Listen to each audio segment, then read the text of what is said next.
Hi, this is Саламатсыздарбы. Силпей телеканалында New Time программасы. Бислерге ушул аптадагы Казакстан жана Борбор Азиядагы эң маанилүү жаңылыктар жана окуялар тууралуу айтып беребиз. Көңүл борборунда саясат, экономика, социалдык жана маданий жашоо, ошондой эле таасирдүү жергиликтүү жана чет элдик эксперттердин пикирлери. Мен Балжан Самигуллина. Бүгүнкү чыгарылышта King Abdullah II. Король Абдалла II Астанага расмий сапар менен келди. Казакстан менен Иордания эмне жөнүндө макулдашты. Жана тараптар эмне үчүн жылына 2 жолу жолугушат. Leaders from all Тяньцзиндеги бир аянчада 20дан ашык өлкөнүн лидерлери чогулат. Кытайдагы ШКОнун Маракелик саммитинин күн тартибинде эмне бар? from Beijing to the world. Кытайда ШКО форумунда 12 өлкөнү бириктирген Silk Way Star жаңы музыкалык сынагынын расмий старты берилди.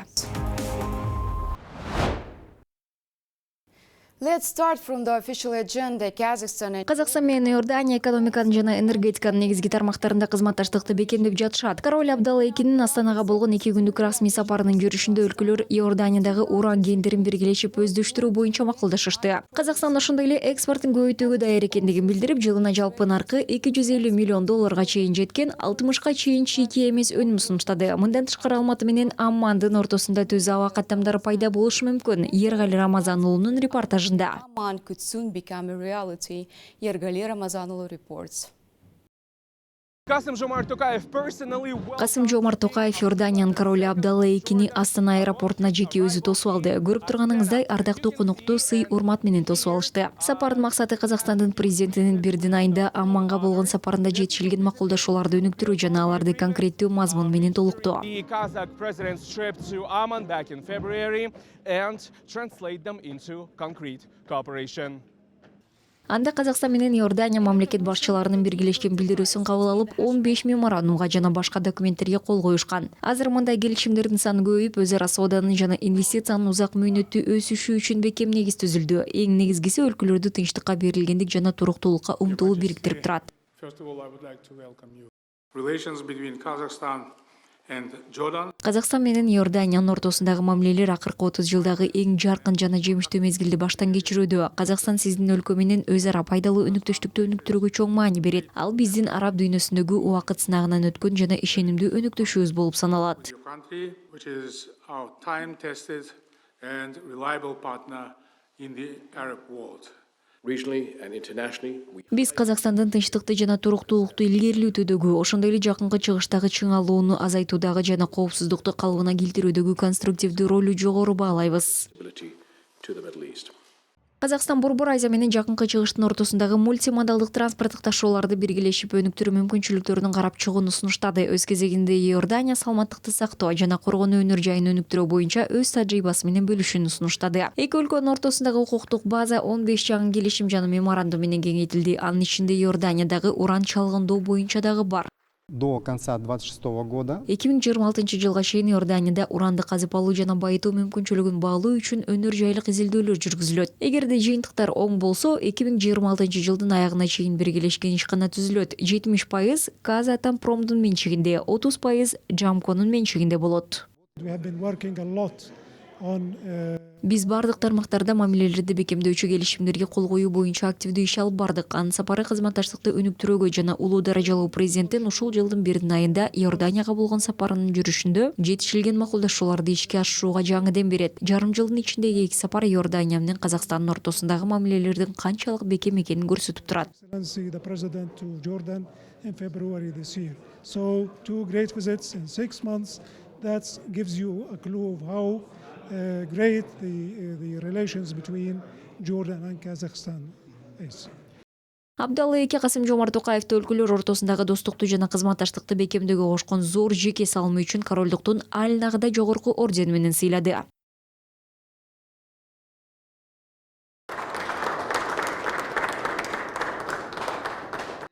Кийинки жылы эле Алматы менен Амманды түз каттамдар байланыштырышы мүмкүн. Бул казакстандыктарга жана иорданиялыктарга эки элдин бай жаратылыш кооздугу жана маданияты менен таанышууга мүмкүндүк берет. Эргали Рамазан уулу, Нурбулат Аскербеков, Нурали Кудайбергенов, New Time. Let's take a closer look at Jordan's four important Азыр Иорданиянын тышкы саясатын карап көрөлү. Эми үчүн анын Казакстан менен өнөктөштүгү бекемделип жатканын жакшыраак түшүнүү үчүн Иордания жакынкы чыгыштагы стратегиялык маанилүү кесилиште жайгашкан. Өлкө Израиль, Сауд Арабиясы, Сирия жана Ирак менен чектешет. Ал аймактагы эң коопсуз жана туруктуу өлкөлөрдүн бири болуп эсептелет. Мындай абалды сактап калуу дайыма эле оңой иш болгон эмес. Энергетика жана минералдык ресурстар боюнча экс-министр Ибрагим Саевдин пикирине таянып, иорданиялык лидерлердин бул тең салмактуулукту кантип сактап кала алгандыгын талдап чыктык. the country's former Minister of Energy and Mineral Resources Ibrahim Saev. Here is our report. Иорданиянын стратегиялык географиялык абалы көптөн бери чыр-чатактар жана туруксуздук менен коштолгон аймактагы анын ролун аныктап келет. Акыркы жылдары монархия жана өлкөнүн өкмөтү королдукта коопсуздукту сактоо үчүн дипломатиянын, эл аралык өнөктөштүктүн жана реформалардын айкалышына басым жасап келет. Аналитиктердин пикиринде 3 таяныч кошуналар менен кылдат дипломатия, батыштык союздаштар менен бекем байланыш жана өлкөнүн ичиндеги экономикалык реформалар Амманга аймактагы бороон чапкындарды баштан кечирүүгө жардам берди.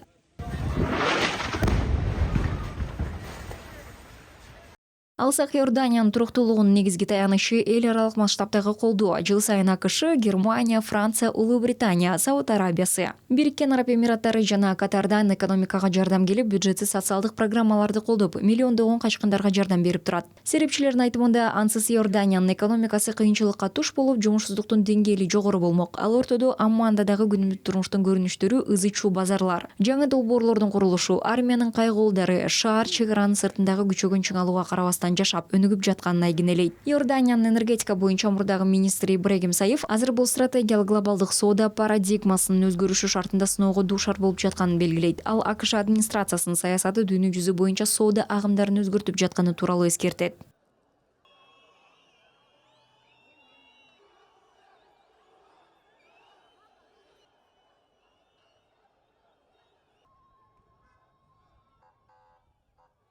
It will lead to do something. One, Бул белгилүү бир өзгөрүүлөргө алып келет. Алардын бири өлкөлөр жаңы базарларды жана мүмкүнчүлүктөрдү издей баштаганда сооданын кайра бөлүштүрүлүшү. Иорданиянын туруктуу энергетикалык сектору бар. Ал толугу менен мунай импортуна көз каранды. Кызматташуу мүмкүнчүлүктөрүн карап чыгып, кандай кадамдарды жасоого болоорун түшүнүүгө дал ушул тармакта болот. of oil from other countries. That could be an area where we can explore and we can look into what can be done at that level. Иордания израилдиктер менен палестиналыктардын ортосундагы жаңжалды эки мамлекеттүү чечүү жолун колдойт. Король Абдалла II араб тынчтык демилгесин жактап чыгууда. Бирок Аммандын көз карашы жакынкы чыгыштан алда канча алыска кетет. Экс-министр Саев белгилегендей, король Абдалланын Казакстанга болгон сапары Борбор Азиянын башка өлкөлөрүнө болгон сапарларынан кийин болду жана Амман келечектүү деп эсептеген жаңы рынокторго чыгуу аракетинин бир бөлүгү болуп саналат.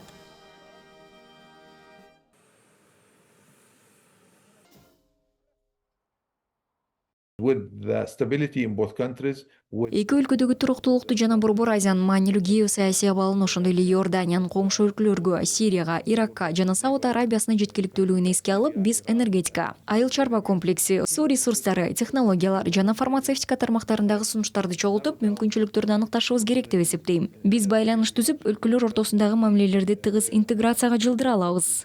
where we can really create synergies and push these relations to increase the level of the level of integration between both of our countries.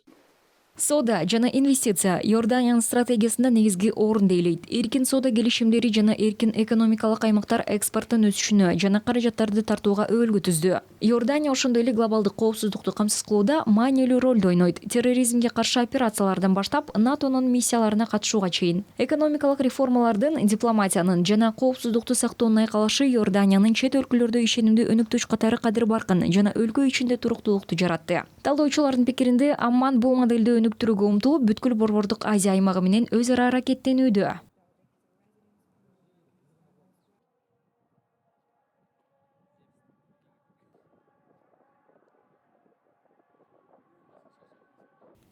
It has been a week of high-level diplomacy for President Kassym-Jomart Tokayev. Бул президент Касым-Жомарт Токаевдин жигердүү дипломатияга бай жумасы болду. Астанада ал Жапониянын тышкы иштер министри Такеши Ивая менен сүйлөшүүлөрдү жүргүзүп, стратегиялык өнөктөштүктүн келечегине басым жасады. Тараптар соода-экономикалык, транзиттик транспорттук, маданий тармактардагы кызматташтыкты жана эл аралык уюмдардын алкагындагы өз ара аракеттенүүнү талкуулашты. Президент бул сапар мамилелерге жаңы дем берерин белгиледи. Тараптар ошондой эле аймактык жана эл аралык күн тартибиндеги маселелер боюнча пикир алмашышты. While both leaders also shared views on key regional and global challenges. Жапония біздің Азиядағы сенімді әрі жақын серіктесіміз. Жапония Азиядагы биздин ишенимдүү жана жаркын өнөктөшүбүз. Биз Токио менен ар тараптуу кызматташтыкты тереңдетүүгө чоң маани беребиз. Премьер-министр Шигеру Ишибиге жылуу салымында айтып коюңуз. Биз анын Казакстанга болгон расмий сапарын чыдамсыздык менен күтүп жатабыз жана ага даярданып жатабыз. Биздин мамилелерибиз динамикалуу өнүгүп жатат деп ишенимдүү айта алабыз. Сапармен келмекші, біз күтіп отырмыз, дайындалып отырмыз. Біздің қарым-қатынасымыз жоғары қарқынмен дамып келе жатыр деп күмәнсіз айтуға болады. Казакстан менен Жапония эл аралык тартипти чыңдоого кызыктар стратегиялык өнөктөштөр. Менин сапарым эки тараптуу мамилелерди мындан ары өнүктүрүүгө жол ачат деп эсептейм.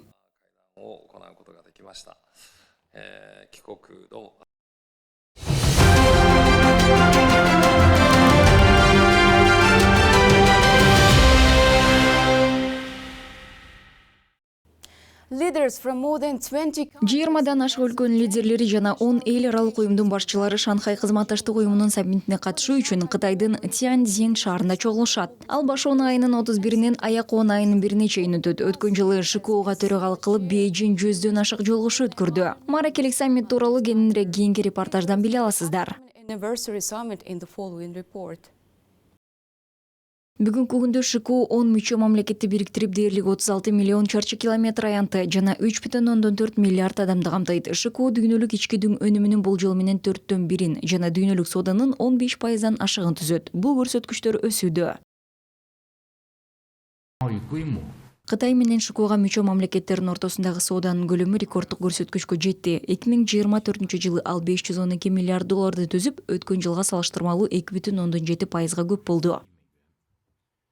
Ошол эле учурда Армения ШКУга толуккандуу мүчөлүккө арыз берди. Бул анын Евразиялык өлкөлөр менен байланышын тереңдетүү, айрыкча Армениянын экинчи ири соода өнүктүчү болгон Кытай менен байланышын тереңдетүү. Ошондой эле жаңы рыноктарды, саясий байланыштарды жана экономикалык мүмкүнчүлүктөрдү табуу ниетин билдирет. Биз үчүн мүмкүнчүлүктөрдүн эшиги кенен ачылууда. Кызматташуу Арменияга жаңы каржылык ресурстарды, инвестициялык агымдарды, технологиялык өнүгүү программаларын тартууга чоң мүмкүнчүлүк берет. Келе жаткан саммит ШКУнун тарыхындагы эң ири саммит болот деп күтүлүүдө. 20дан ашык өлкөнүн жана 10 эл аралык уюмдун лидерлери катышаарын тастыкташты. Тяньцзинь порт шаары масштабдуу модернизацияны аяктады. Шаарда навигация жакшыртылып, инфраструктура, сервистик колдоо өркүндөтүлдү. Ошондой эле темир жол жана энергетикалык системалар жаңыланды.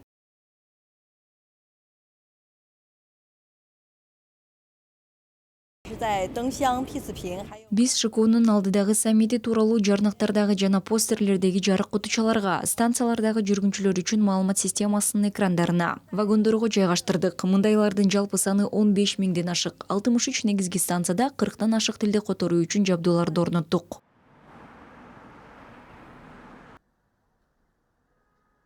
Айлана чөйрөнү жакшыртуу, аянтчаларды оптималдаштыруу, атмосфера түзүү, маданий жана көркөм иш-чаралар, жолугушууларды уюштуруу, конокторду кабыл алуу жана волонтердук жардам сыяктуу 10 багыт боюнча миңдеген пункттарды камтыган бир нече айлык тынымсыз даярдык иштери дээрлик бүтүп калды.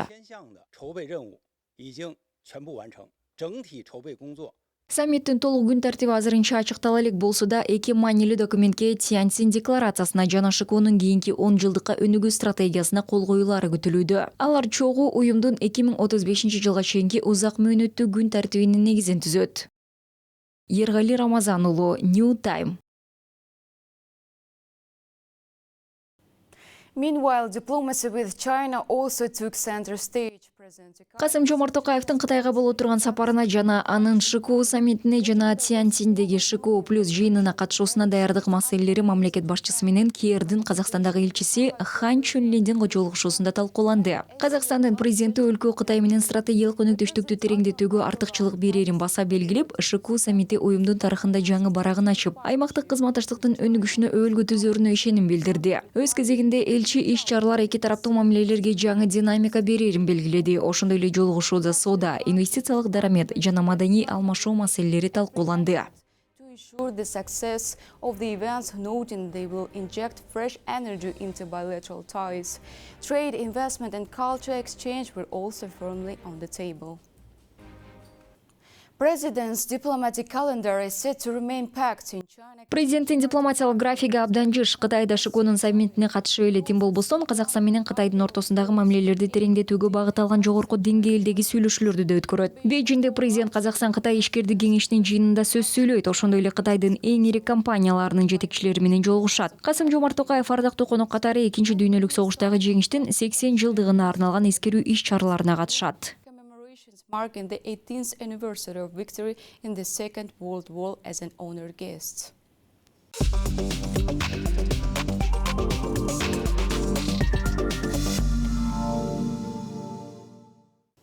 As China prepares to host the upcoming Кытай Цянсинде ШКОнун алдындагы саммитин өткөрүүгө даярданып жаткан учурда анын жыйынтыктарына байланыштуу күтүүлөр күч алууда. Цянсин декларациясын кабыл алуудан баштап 2035-жылга чейинки өнүгүү стратегиясын бекитүүгө чейин. Күн тартибинде коопсуздук маселелери, экономикалык кызматташтык, өз ара соодада улуттук валюталарды колдонуу турат. Бул темаларды биз Пекиндеги серепчилер менен талкууладык. And now we are joined by Mr. Su Jindo, a senior fellow at the Pango Foundation. Ал эми азыр биз менен байланышта Пангуалдын улук илимий кызматкери, мамлекеттик саясат боюнча Бейжин аналитикалык борборунун өкүлү Сю Циндо мырза. ШКО саммитинин негизги жыйынтыктары катары Цянсин декларациясы жана ШКОнун 2035-жылга чейинки өнүгүү стратегиясы күтүлүүдө. Сиздин оюңузча бул документте кандай конкреттүү милдеттенмелер белгиленет? To include, please. I think what I'm looking at is really the focus of ASEAN work. Менимче негизги көңүл ШКОнун ишмердүүлүгүнүн негизги багыттарына бурулат. Бул албетте коопсуздук жана транс-чыгаралык чакырыктар, экстремизм, терроризм жана сепаратизм деп аталган 3 зулумдук. ШКОга мүчө өлкөлөрдүн көпчүлүгү бул көйгөйлөргө туш болушат. Бул жалпы чакырык жана бул багыттагы иштер улантылат. Бирок ошол эле учурда менимче көңүл кайры жанма энергия булактары санариптештирүү жана жасалма интеллект сыяктуу тармактарда артта калбашы үчүн экономикалык кызматташтыкка, ШКОга мүчө өлкөлөрдү колдонууга бурулат. Cooperation to help a lot of the members to catch up with the latest development in terms of renewable energy, in terms of digital development, in terms of AI. Yes, and let us touch on the security front that Сиз айткан коопсуздук маселелерине кеңирээк токтололу. Саммит РАЦ уюмунун ыйгарым укуктуу кеңейтүү, чалгындоо маалыматтарын алмашууну формалдаштыруу, биргелешкен машыгууларды өткөрүү жана түгүл терроризмге каршы фонд түзүү сыяктуу практикалык кадамдарды санкциялай алабы. 3 зулумдуктан тышкары дагы эмне көңүл борборунда болушу мүмкүн? ШКО деңгээлинде кандай чаралар көрүлөт? 3 evils that you have mentioned, how exactly our country is going to battle with them at the SEO level? Yes, right. As I said, Ооба, мен айткандай эле коопсуздук маселелери ШКО саммитинин артыкчылыктуу темасы бойдон калууда. Азыр региондук антитеррордук түзүм иштеп жатат жана ал терроризмге каршы күрөштөгү аракеттерди координациялоодо маанилүү ролду ойнойт. Менимче бул кызматташтык дагы да бекемделет, балким кеңейтилет. Мисалы, кибер коопсуздук сыяктуу багыттарды кошуу аркылуу. Ошондой эле баңгизаттардын мыйзамсыз жүгүртүлүшүнө каршы биргелешкен күрөш күчөшү мүмкүн. Бул аймактын көптөгөн өлкөлөрү үчүн транс-чыгаралык коркунуч. Мындан тышкары барыбызга белгилүү болгондой, терроризм дагы деле олуттуу чакырык болуп саналат. Also will probably be expanded to include other areas, for example, information technology, security in that respect, and also cooperation in the let's say clamping down of drugs, transaction or illegal drugs, etc. As a cross-border challenge for a lot of countries. And also at the same time, we do notice, terrorism remains a challenge for, most of the countries in the region. As we all know that, Afghanistan... Борбордук Азия өлкөлөрү үчүн да. Ооба, аймактагы коопсуздук абалы жөнүндө айта турган болсок, мисалы Ооганстан азырынча ШКОнун мүчөсү эмес, бирок көптөгөн катышуучу өлкөлөрдүн алар менен жалпы чек арасы бар. Ошондуктан Ооганстан менен кантип кызматташуу керек, мүмкүн болуучу коркунучтарды кантип чечүү керек деген суроо туулат. Казакстан менен Кытай тынчтыкты жана туруктуулукту кантип биргелешип колдой алышат? Анткени баарыбыз түшүнүп турабыз, тынчтык жана туруктуулук болмоюнча өнүгүү жөнүндө сөз кылуу мүмкүн эмес. Бул абсолюттук артыкчылык.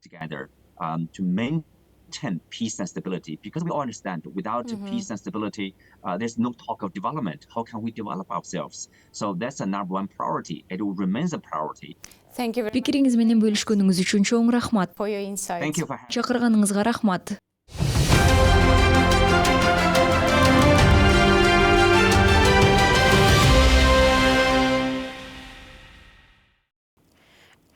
Ал эми азыр көңүл чордонунда Борбор Азия рубрикасынын убактысы. Бүгүн биз менен саясий аналитик Ожит Чегирбаев. Рахмат Балжан, мен да кубанычтамын.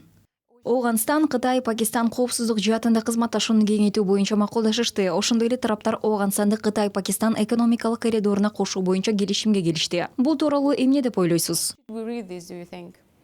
Бул аймактык терең интеграцияга сигнал. Оғанстанды Кытай, Пакистан экономикалык коридоруна кошуу кабул үчүн инвестиция жана транзит боюнча жаңы мүмкүнчүлүктөрдү ачат. Ошол эле учурда бул талиптердин аймактык өнүктүштүк аркылуу легитимдүүлүккө умтулуусун билдирет. Мен бул тууралуу кийинчерээк кеңири токтолом.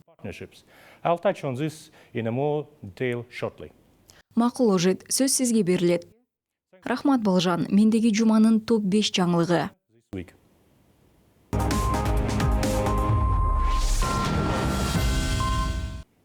Uzbekistan's minister Ташкент Азербайжан жана Түркмөнстандан паромдорду сатып алуу мүмкүнчүлүгүн караштырууда. Бул тууралуу Өзбекстандын транспорт министрлигинин башчысы Илхом Махамов билдирди. Анын айтымында бул өлкөлөрдүн аймагында кеме куруучу заводдор иштейт. Сатып алынган кемелер Каспий деңизи аркылуу жүк ташууга колдонулат. Белгилей кетсек, өткөн жылдын күзүндө Вести Чекит Эйс порталы Ташкент менен Баку паром өндүрүшүн баштоону көздөп жатканын билдирген. Бул максатта $150 миллион чейин каражат жумшоо пландаштырылган. Мындан тышкары тараптар кампалык инфраструктураны өнүктүрүүнү көздөшүүдө. Бул тууралуу Өзбекстан, Түркмөнстан жана Азербайжан лидерлеринин 3 тараптуу жолугушуусунда белгилүү болду. Мындай пландар Өзбекстандын ортоңку коридордогу стратегиялык ролун күчөтүүгө умтулуусун көрсөтүп турат.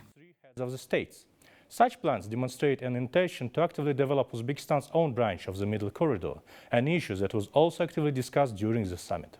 At the initiative of the Republic of Uzbekistan, Башона айынын Ташкент шаарында Борбор Азия өлкөлөрүнүн Оғанстан боюнча атайын өкүлдөрүнүн биринчи жолугушуусу болуп өттү. Жыйынга Өзбекстан, Казакстан, Кыргызстан жана Тажикстандын өкүлдөрү катышты. Катышуучулар Борбор Азия мамлекеттеринин башчыларынын 6-чы консультативдик жолугушуусунда кабыл алынган биргелешкен билдирүүнүн жоболоруна, ошондой эле 2025-2027 жылдарга карата аймактык кызматташтыкты өнүктүрүүнүн жол картасына таянып, Ооган маселеси боюнча атайын өкүлдөр деңгээлинде байланыштоонун түзүүнүн актуалдуулугун жана өз убагында экендигин баса белгилешти. Ал аймактын өлкөлөрү үчүн жалпы кызыкчылыкты туудурган маселелер боюнча үзгүлтүксүз диалог үчүн өз алдынча аймактык платформа катары каралууда. Жолугушуунун жүрүшүндө тараптар консенсус негизинде Оогандстандагы кырдаалга карата жалпы, тең салмактуу жана реалдуу мамилелерди иштеп чыгууга умтулаарын ырасташты. Борбор Азия менен Оогандстандын ортосундагы соода-экономикалык, логистикалык жана маданий гуманитардык байланыштарды калыбына келтирүүнүн жана кеңейтүүнүн маанилүүлүгү баса белгиленди. Катышуучулар байланыштоонун мындан аркы иши Борбор Азия мамлекеттеринин Оогандстан боюнча аймактык күн тартибин түзүүдөгү жана бүткүл аймактын туруктуу өнүгүүсүн камсыз кылуудагы өз алдынча жана жоопкерчиликтүү ролун чыңдоого көмөктөшөрүн белгилешти. Бир катар серепчилер мындай жолугушуунун өткөрүлүшү аймактын өлкөлөрүнүн күн тартибин түзүүгө жана Ооган маселеси боюнча бирдиктүү позицияны иштеп чыгууга даяр экендигин көрсөтүп турганын белгилешти. experts have already noted that the holding of such meetings demonstrates the readiness of the countries of the region to shape the agenda themselves and to develop consolidated positions on the issue of Afghanistan. Starting from September 2020, Аякон айынан баштап Казакстан менен Кыргызстан Каракол, Алматы, Каракол каттамы боюнча Кегел көзөмөл өткөрүү пункту аркылуу эл аралык автобус каттамын кайра жандандырат. Эл аралык каттамдар Совет доорунда эле ишке кирген, бирок эгемендүүлүк жылдарында токтотулган. Эми алар өлкөлөр ортосунда жыл бою каттай баштайт. Мындан тышкары Башоон айынын 25-нен тарта Казак-Кыргыз чек арасындагы Каркыра автоунаа өткөрүү пункту күнү-түн иштей баштады. Буга чейин эки өлкө чек арада санариптик чечимдерди киргизүү боюнча кызматташуу жөнүндө меморандумга кол коюп, Казакстандагы Айша Биби жана Кыргызстандагы чоң кампа өткөрүү пункттарында электрондук кезек пилоттук долбоорун ишке киргизген. Мунун баары республикалар ортосундагы транспорттук, логистикалык жана бажылык өз ара аракеттенүүнүн ырааттуу өнүгүшүнүн далили. Алар жарандардын жүрүүсүн жеңилдетип, гуманитардык байланыштарды бекемдеп гана тим болбостон, өз ара сооданын, туризмдин өсүшү жана терең интеграция үчүн жагымдуу шарттарды түзөт. Бул чаралар президент Токаевдин Кыргызстанга болгон сапарынын жүрүшүндө жетишилген жогорку деңгээлдеги макулдашуулардын ишке ашырылышын чагылдырат. The growth and mutual trade, tourism and deeper integration between the two countries. Overall, these measures reflect the consistent efforts and high-level agreements achieved during President Tokayev's visit to Kyrgyzstan. On August 27, President of Кыргызстанда ушул аптада президент Садыр Жапаров Барскон Бедель автожолунун курулушун баштады. Кытайга баруучу маршрут түндүктөн түштүккө карай Барскон, Соок ашуулары, Караса өрөөнү жана Ашуусу аркылуу өтөт. Соок ашуусу аркылуу жыл бою өтүүнү камсыз кылуу үчүн 5,5 километр тоннель, ал эми Караса аймагында эстакадалык көпүрө куруу пландаштырылган. Кар калың жаагандыгы менен белгилүү болгон Ашуусу унутулган жок. Бул жерге узундугу 3,8 километр тоннель курулат. Бедель өткөрүү пунктуна ачуу маселеси 1996 жылдан бери көтөрүлүп келген. Бирок анын ишке ашырылышы ар кандай себептер менен мурда жылдырылып келген. Курулушту Кытайдын China Road and Bridge Corporation компаниясы жүргүзөт. Автотрассаны пайдаланууга берүү 2030 жылдын аяк айына пландаштырылган. Bridge Corporation, with the full completion of all works and official commissioning of the road scheduled for September 2030.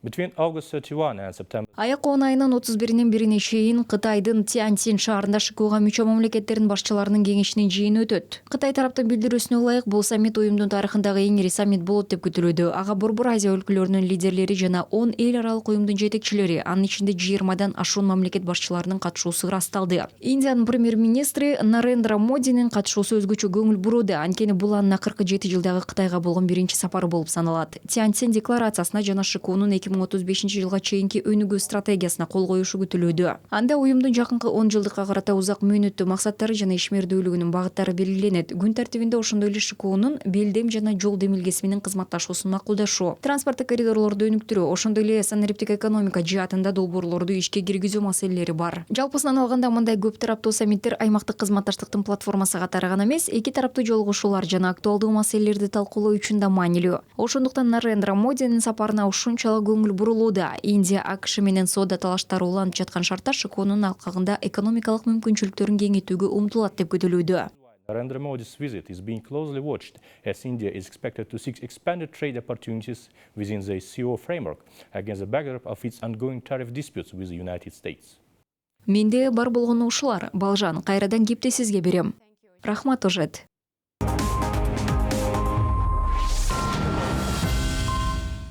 ШИКУ өлкөлөрдү жана маданиятты бириктирет. Бейжинде ШИКУнун гуманитардык алмашуу боюнча форуму 2025 гармония жана биримдик келечекти бирге жаратабыз деген темада өттү. Иш чаранын алкагында Казакстан Республикасынын президентинин телерадио комплекси менен Кытайдын CMG Media корпорациясынын биргелешкен долбоору болгон Silkway Star эл аралык музыкалык шоусунун старттык аземи болуп өттү. Сынакка 12 өлкөнүн артисттери катышууда. Көрүүчүлөрдү 10 чыгарылыш күтөт. Казакстан менен катышуучу өлкөлөрдө көрсөтүлөт. China Media Group үчүн Казакстан менен биргеликте ушундай масштабтуу шоу уюштуруу чоң сыймык. Бул демилге бүткүл Азия боюнча маданий байланыштарды бекемдөөгө улуттуу салым кошот. Долбоордун аркасында биз дүйнө коомчулугун казак жана Кытай маданияттары менен тааныштыра алабыз. Келечекте биз ушундай биргелешкен долбоорлорду улантып, эки тараптуу кызматташтыкты тереңдетүү боюнча иштейбиз деп пландаштыруудабыз. From Beijing to Astana, the journey of Silkway. Бейжинден Астанага чейин, Бейжинде ШИКУнун гуманитардык алмашуу форумунун алкагында расмий старт алгандан кийин Казакстандын борборунда биринчи азиялык вокалдык сынактын тартуу иштери башталды. Эл аралык алыстар тобунун алдында чоң сахнада өзүн көрсөтүп, талантын тартуулоо үчүн ар кайсы өлкөлөрдөн келген катышуучулар чогулушту. Толук маалымат кийинки материалда. Акыркы жумаларда активдүү даярдыктар жүрдү. Репетициялар, техниканы жана үндү жөндөө. Бирок эми Silkway Star тартылуусу расмий түрдө башталды. Менин артымда артисттер көрүүчүлөргө биринчи жолу чыгуучу сахна турат. Dozens of professionals. Сахна артында да абал курч эле. Күн сайын саундчектерден башталып, андан соң репетициялар жана толук даярдыктар жүргүзүлдү. Долбоордун үстүндө күнү түнү ондогон адистер иштеди. Даярдыкка 100дөн ашык адам тартылган. By rehearsals and full run-through. Енді көп кобуп жүрдүк. Биз тынчсызданып көп даярдандык. Чет элдик калыстар тобу менен иштөө кандай өтөт деп санаа тарттык. Анткени мындай чоң тажрыйба эч кимде жок болчу. Казакстан боюнча да мындай тажрыйба болгон эмес. Бирок менимче биринчи күн абдан ийгиликтүү өттү. Коноктордун эч кандай сын пикири түшкөн жок. Дүние, бирок биринчи күн өтө сәттүү өттү деп ойлойм. Ар келген конактардан эч кандай да мындай бир сында болгон жок. Each episode will be dedicated. Телешоунун ар бир жаңы чыгарылышынын өзүнүн темасы бар. Катышуучулар өздөрү үчүн репертуарды тандоого укуктуу. Бул жерде милдет оңой эмес. Анткени артисттер долбоордо бүтүндөй өлкөнү көрсөтүшөт. Ал эми алдыда көрүүчүлөрдү Казакстандагы артисттер менен дуэттер, ошондой эле ата мекендик композиторлордун ар кандай тилдерге которулган чыгармалары күтөт. Бул бизге тааныш музыканы жаңыча угууга мүмкүнчүлүк. Сынактын катышуучуларынын айтымында долбоордун биринчи тартуу күнү ийгиликтүү өттү. Themselves, the first day of filming was unforgettable. They're just very excited that, you know, Биз абдан толкунданып турдук. Билесиздер да, биринчи чыгуу артта калды. Анан медиа аймактагы атмосфера, маанай, Кудай, башка артисттердин энергиясы бизге упайлар жөнүндө ойлонуудан чындап алаксытууга жардам берди чындыгында. it's just kind of got our minds off of the points, honestly. I was very happy and I felt the Мен абдан бактылуу болдум, жаны жеңилдеп калдым. Анткени башында чындап эле тынчсыздануу болгон. Бирок бул жерге атайын келген биздин түркмөн көрүүчүлөрдүн колдоосу абдан жардам берди. Түркмөнстан менен Казакстан кошуна, биздин менталитетибиз, меймандостугубуз бирдей. Ошондуктан мен бул жерде дээрлик өзүмдүн үйүмдөгүдөй сезип жатам. and everything. That's why I feel like I'm not far from my home. It feels like a dream, actually. I'm not really. Бул түш сыяктуу. Мен бул жерде экениме толук ишене албай жатам. Бирок бул укмуш. Биз бактылуубуз. Көптөгөн конкурсанттар менен достошуп алдык жана биз жөн гана муну жасадык. And we were just. We did it. Телешоунун дебюттук чыгарылышы лидерлерди аныктады. Бирок экинчи эпизоддон баштап долбоорду таштап кетүүгө аргасыз болгон аутсайдерди аныкталат. Уюштуруучулар телекөрүүчүлөр үчүн финалга чейин интриганы сактап калуу үчүн бардык карталарды ачууга аракет кылышпайт. Ошол эле учурда алар бир нерсеге убада беришет. Шоу ар бир көрүүчү жана катышуучу үчүн кайталангыс болот. Silkway Star долбоорунун премьерасы телеэкрандарда аякон айынын 20-сында болот. Нурай Асылбек, New Time. That's it for today. All the main news about Бүгүнкүгө ушул. Казакстан жана Борбор Азия тууралуу негизги жаңылыктар бизде гана. Өлкөбүз жөнүндө көбүрөөк маалыматты Silkway телеканалындагы программалардан таба аласыздар. Биз менен бирге болуңуздар жана кийинки жумада көрүшкөнчө.